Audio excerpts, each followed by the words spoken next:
Hello friends, नमस्कार। मैं सुनील कुमार, स्वागत आप सभी का अपने यूट्यूब चैनल अभिप्रेरणा ई क्लासेज में। आज अपन बात करेंगे परिपक्वता एवं अधिगम, इन दोनों में क्या संबंध है और क्या अंतर है। चलिए शुरुआत करते हैं।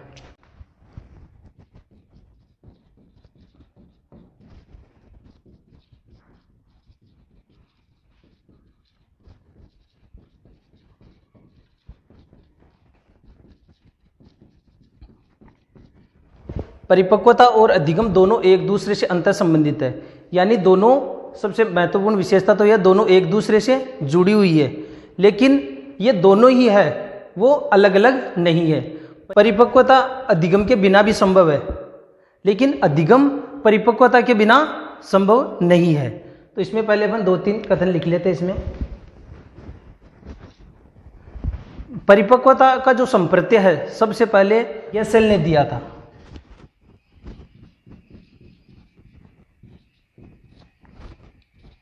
सर्वप्रथम परिपक्वता का जो संप्रत्यय वो किसने दिया?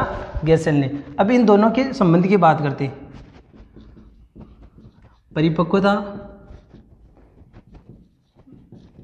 तथा अधिगम एक दूसरे से अंतर संबंधित है,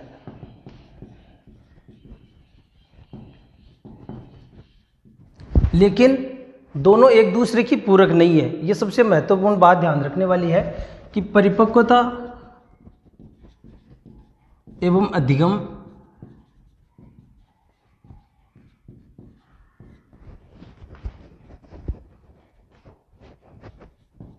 पूरक नहीं है, या हम कह सकते हैं परिपक्वता एवं अधिगम एक दूसरे का पूरक नहीं। यानी हम कह सकते हैं कि परिपक्वता जो है अधिगम के बिना भी संभव है, लेकिन अधिगम जो है वो परिपक्वता के बिना, इसलिए हम इन दोनों को यह नहीं कह सकते कि एक दूसरे का पूरक है। हालांकि ये दोनों है एक दूसरे से अंतर संबंधित जरूर है, यानी अधिगम है वो इससे जुड़ी हुई है, लेकिन परिपक्वता जो है वो इससे जुड़ी हुई नहीं है। यानी हम यह भी कह सकते हैं कि परिपक्वता एवं अधिगम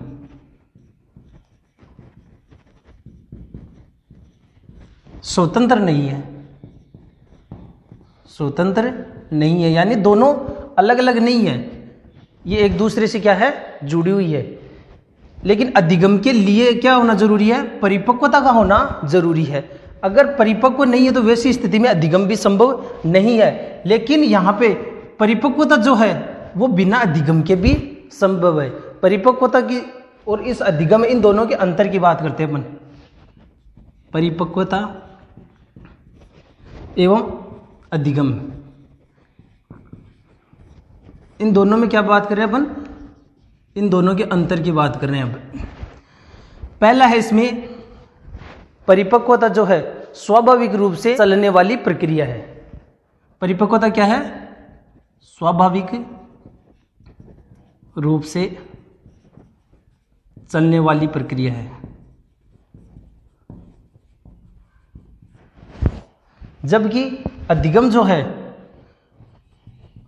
अनुभव एवं अभ्यास के परिणाम स्वरूप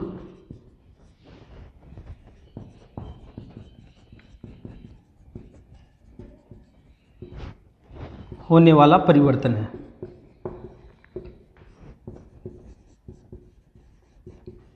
तो पहला अंतर तो यह है कि जो परिपक्वता है वो स्वाभाविक रूप से चलने वाली प्रक्रिया है। यानी दूसरा इसे अपन कह सकते हैं, परिपक्वता जो है वह जन्मजात प्रक्रिया है। परिपक्वता क्या है? जन्मजात प्रक्रिया है। यानी यह कब से प्रारंभ हो जाती है? गर्भधारण से ही प्रारंभ हो जाती है और एक निश्चित समय तक चलती है। जबकि अधिगम क्या है? यह अर्जित प्रक्रिया है। अधिगम क्या है? एक अर्जित प्रक्रिया है। यह कब से प्रारंभ होती है? गर्भधारण से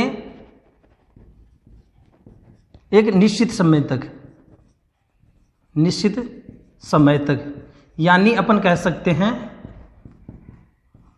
परिपक्व होने तक, 20-21 वर्ष तक, ठीक है। लेकिन ये क्या है? जन्म के बाद से लेकर मृत्यु तक चलने वाली प्रक्रिया।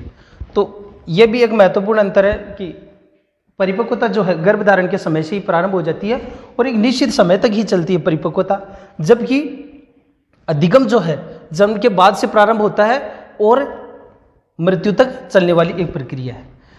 परिपक्वता का संबंध जो है किससे है? शारीरिक एवं मानसिक क्षमताओं एवं उसकी शक्ति से हैं, जबकि अधिगम का संबंध किससे है?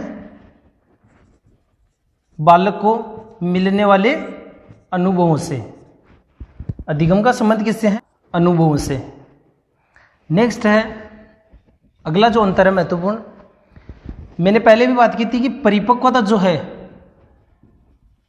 वह अधिगम के बिना संभव है। सबसे महत्वपूर्ण अंतर है ये आपको ध्यान रखना, अधिगम के बिना भी संभव है, क्योंकि यह स्वाभाविक रूप से एक चलने वाली प्रक्रिया है, जबकि अधिगम जो है, अधिगम क्या है? बिना परिपक्वता के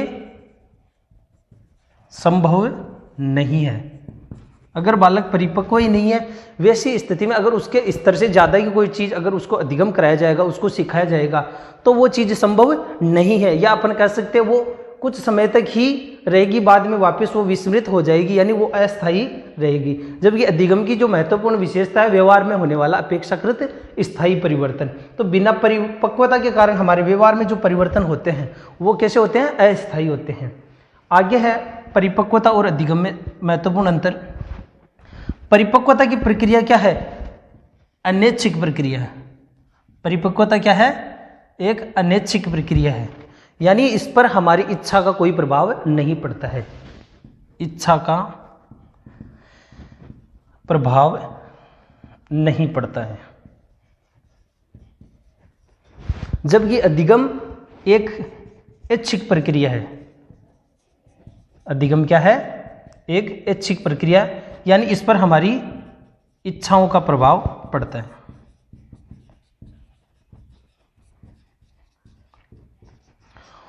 और अंतिम सबसे महत्वपूर्ण जो अंतर है वो यह है कि परिपक्वता जो है अनुकूल एवं प्रतिकूल, अनुकूल एवं प्रतिकूल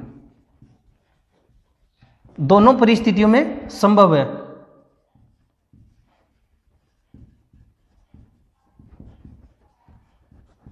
परिपक्वता की यह भी एक महत्वपूर्ण विशेषता है कि अनुकूल एवं प्रतिकूल परिस्थिति जो भी है उसमें जो परिपक्वता है निरंतर चलने वाली इसमें प्रक्रिया है, ये एक निश्चित समय तक, जबकि अधिगम जो है केवल अनुकूल परिस्थिति में ही संभव है।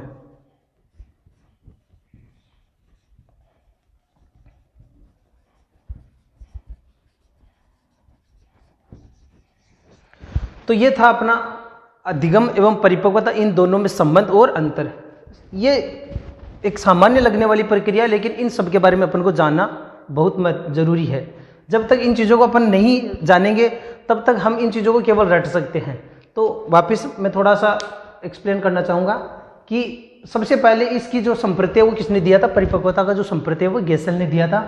परिपक्वता और अधिगम दोनों एक दूसरे से जुड़ी हुई है, यानी दोनों एक दूसरे से स्वतंत्र नहीं है, लेकिन एक दूसरे की पूरक भी नहीं है। ये जो अंतर है इसके बीच का, ये आपको समझना है। पूरक जो होता है वो एक दूसरे पे निर्भर होता है, जबकि अधिगम तो परिपक्वता पे निर्भर है, लेकिन परिपक्वता अधिगम पर निर्भर नहीं है। इसलिए हम इन दोनों को एक दूसरे का पूरक नहीं कह सकते। तो ये तीनों चीज मैंने इसमें क्लियर कर दी है। आगे परिपक्वता और अधिगम में अंतर जो मैंने बात की थी, परिपक्वता क्या है? गर्भधारण के समय से प्रारंभ होने वाली एक प्रक्रिया है, यानी यह स्वाभाविक रूप से चलने वाली प्रक्रिया है जो कि एक निश्चित समय तक, यानी किशोरावस्था तक या 20, 21 वर्ष, 22 वर्ष तक चलने वाली प्रक्रिया। जबकि अधिगम जो क्या है? जन्म के बाद से लेकर मृत्यु तक जीवन पर्यंत चलने वाली एक प्रक्रिया, जो कि अभ्यास एवं अनुभवों के परिणाम स्वरूप व्यवहार में होने वाले परिवर्तन कह सकते हैं। ये चीज मैंने बताई दी है। आगे शारीरिक एवं मानसिक क्षमताओं से है। परिपक्वता का संबंध किससे है? शारीरिक एवं मानसिक या गामक कौशलों की क्षमताओं से है, जबकि इसका संबंध हमको मिलने वाले अनुभवों से है या अनुभवों के संगठन से हैं। परिपक्वता जो है अधिगम के बिना भी संभव है, लेकिन अधिगम जो है वो बिना परिपक्वता के संभव नहीं है। अगर बिना परिपक्वता के उसको जो कुछ भी सिखाया जाएगा तो वो स्थायी नहीं होगा। आगे है, यह क्या है, परिपक्वता अनैच्छिक प्रक्रिया है, जबकि अधिगम क्या है, ऐच्छिक प्रक्रिया है। और अंतिम है, अनुकूल एवं प्रतिकूल दोनों परिस्थितियों में जो है परिपक्वता चलती रहती है, और जबकि अधिगम जो है केवल अनुकूल परिस्थिति में ही संभव है। मान लीजिए कथन दे दिया जाता है स्वाभाविक रूप से चलने वाली प्रक्रिया क्या कहलाती है, तो स्वाभाविक रूप से चलने वाली प्रक्रिया, आपको ऑप्शन दे दिया जाए, मान लीजिए परिपक्वता, अधिगम या कोई और ऑप्शन, तो स्वाभाविक रूप से चलने वाली प्रक्रिया कौन सी है, परिपक्वता।